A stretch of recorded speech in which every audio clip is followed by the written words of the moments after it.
This is a hitafterhit.com production.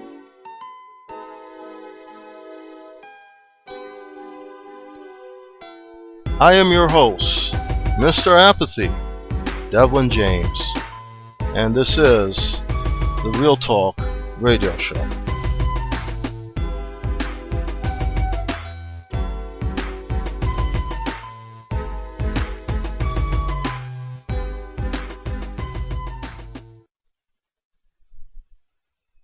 What's going on, folks? This is Devlin James coming at you with a brand new format for the Real Talk Radio Show.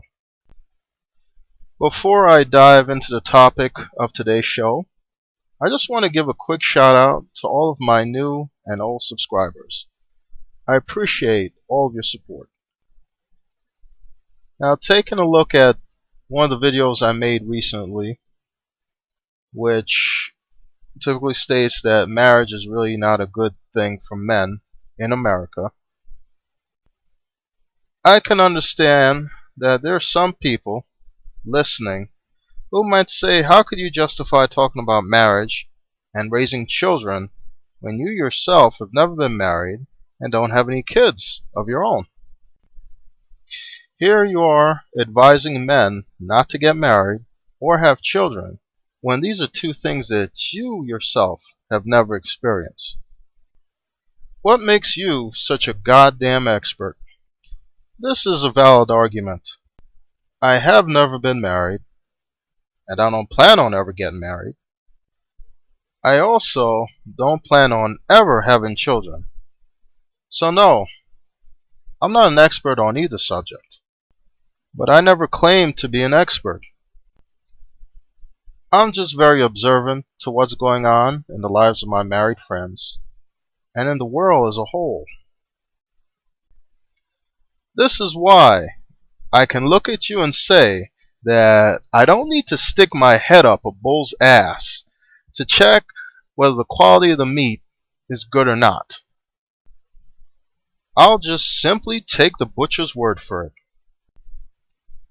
In my opinion, from all the information I've gathered and observed over the years, marriage is simply not good for men.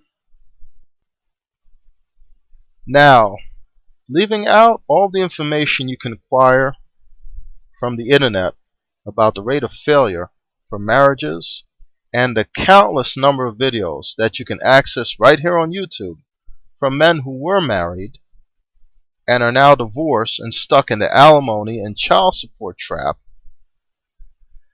I can simply look at most of my married friends and see from how unhappy they are that marriage just may not be a good idea. You see, most of the friends I've known from even before high school. And I've been to almost all of their weddings. Weddings that most of which took place at least 10 years ago. And I've seen the regression in their lives over the years. When I say regression, I mean just that. First, they went from being happy and looking forward to start their lives with their new mate. Then after they had the first child, I noticed that they weren't as happy as they were before. Before, they were quote-unquote looking forward to taking this new journey in life and seeing where the road would take them. They were even asking me about when I was going to find that special someone and settle down like they did. Today, if I ask them how it is, how it feels to be married, how it's going, they tell me things like, oh, it's a lot of work. It's hard living with someone else. It's a constant challenge. Then they say things like, do yourself a favor. Don't ever get married. This comes from my friends, people I've grown up with and known for most of my life. Now I ask you, after seeing all this and hearing all this from my friends, why would I want to get married? I don't have to stick my head up a bull's ass to check to see whether the quality of the meat is good or not. I'll just simply take the butcher's word for it. So now, let's move past all of my married friends, most of which would give anything to change the fact that they ever got married in the first place, if they could. Let's move past the example of one of my closest friends who've been married for the last 20 years to a woman who doesn't work and does absolutely nothing to make his life easier. And although he's completely miserable, he continues to deal with it for the sake of his children.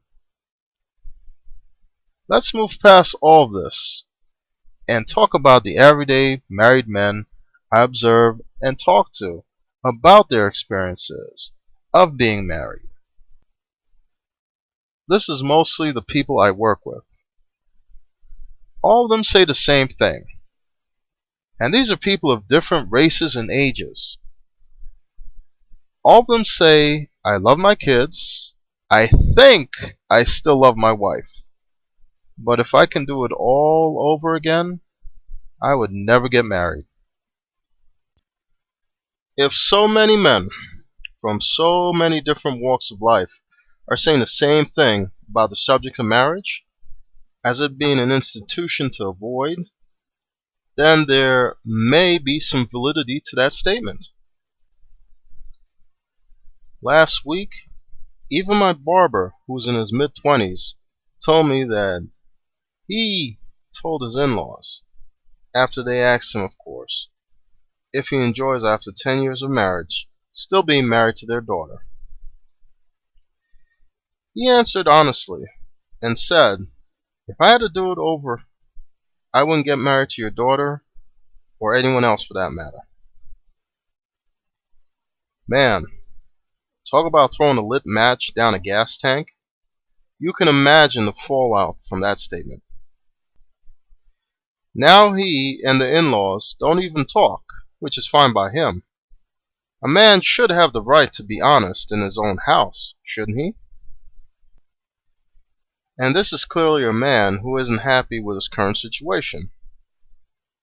Why is this the case with him? Some may ask. Well, in my opinion, he's a man who realized that he is caught in the matrix. Because he is married with 2 kids, he is sentenced to a life where he has to work to support a household. In his case, he's working 3 jobs, then coming home to a woman who gives him shit for not spending enough time with his family. You really can't win with most of these women. Like I said before, I don't have to stick my head up a bull's ass to check whether the quality of the meat is good or not. I'll simply just take the butcher's word for it. That's my opinion anyway. This is Devlin James. If you haven't done so already, please subscribe to my channel. More videos to come.